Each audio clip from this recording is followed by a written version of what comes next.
Hey guys, Christmas dinner is one of my most favorite meals of the year. But let's be honest, it can also be one of the more stressful. Between all the gift giving, relatives, and kids running around in the background, it can really be hard to pull off something elegant with all this activity. Not to worry, for this episode, I have partnered with Swanson to show you how you can use their beef stock for a make-ahead beef bourguignon. I love this dish. It's a classic French beef stew that's festive, fancy, elegant, and the best part is, it can all be made the day before. In fact, it's even better if you make it the day before. Let me show you how a little pre-planning can help you pull off a real showstopper. So the first thing we're gonna do is prep our beef. So you wanna start out with 3 pounds of chuck. Now, this sometimes is also labeled as stew meat. It's a tougher cut of beef, but it's perfect for a stew, especially for beef bourguignon, because we are gonna let this stew simmer. As the stew simmers, it's going to become more and more tender and flavorful the longer it cooks. Go ahead and season with some salt and pepper, then lightly dredge it through some flour, and then you can set it aside.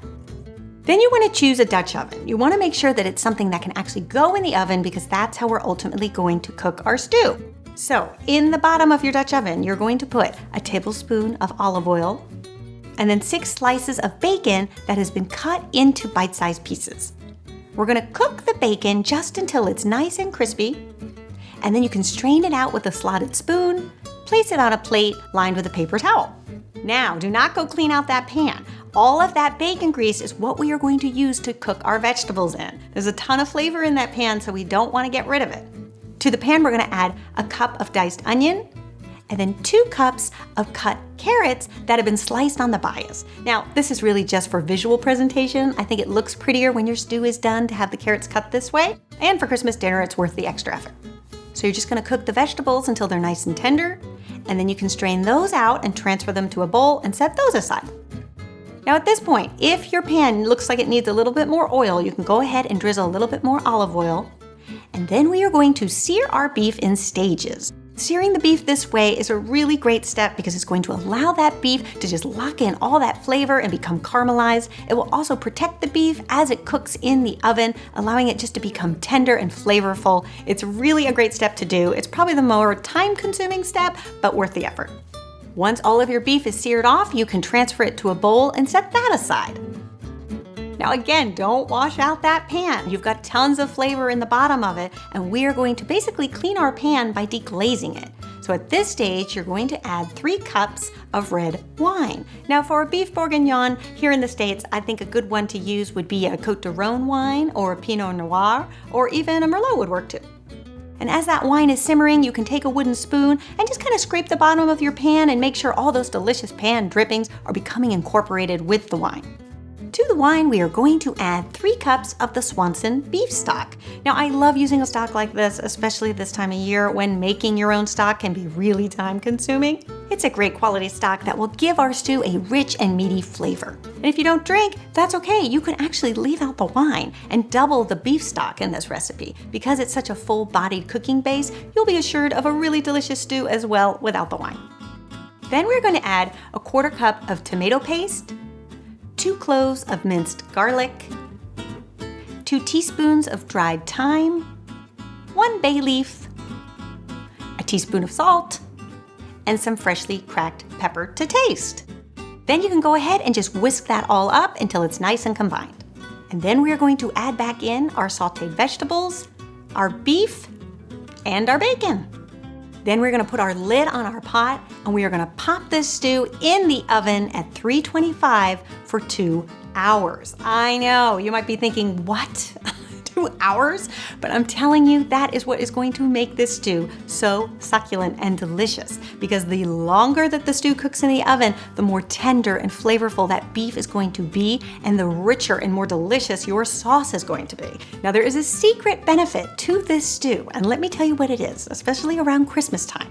So you have a stew that has to be in the oven for 2 hours. So technically, you have to babysit the stew. So when all the chaos is going around and people are running here and there, going for last-minute shopping, you get the excuse of staying home while everybody goes out. That then leaves you with a quiet house with nothing to do but watch your stew. So you can put on the Christmas carols, you can wrap some presents, you can dash off some last-minute Christmas cards, and you will be so happy because your dinner is simmering in the oven and everything will be done the day before. Now, once your stew has been in the oven for 1 hour and 30 minutes, you are ready for the next stage.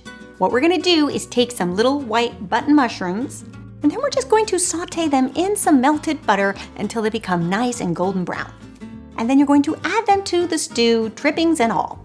And then the other thing we're going to add is a cup of frozen white pearl onions. Go ahead and give your stew a stir. Put the lid back on the pot and let it keep going for another 30 minutes. Meanwhile, you can prepare your slurry. So a slurry is basically just a combination of flour and water, and what it is going to do is we are going to put it in our stew to help thicken it up. So once your stew is ready, you can take it out of the oven, remove the lid, we're gonna pour in our slurry, give it a stir, and then bring it up to a boil.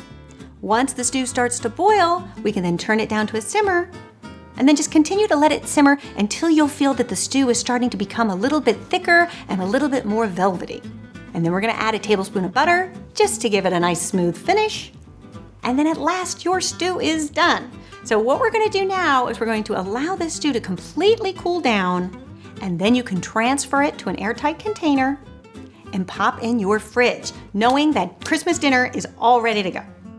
Then when it comes time to serve, you can take your stew, put it back into your Dutch oven, and once it's sat, especially overnight, it is going to absorb all of that flavor, all of those juices and seasonings are going to marry together, and it's going to be even better.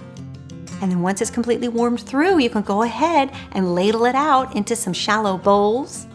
And then I also like to top with some freshly chopped parsley. And I also like to serve this with some crusty French baguettes. And there you have it, Christmas dinner is served. I think you'll find that this stew is the perfect thing to celebrate a festive holiday. It's elegant, it's delicious, and the whole thing was made the day before.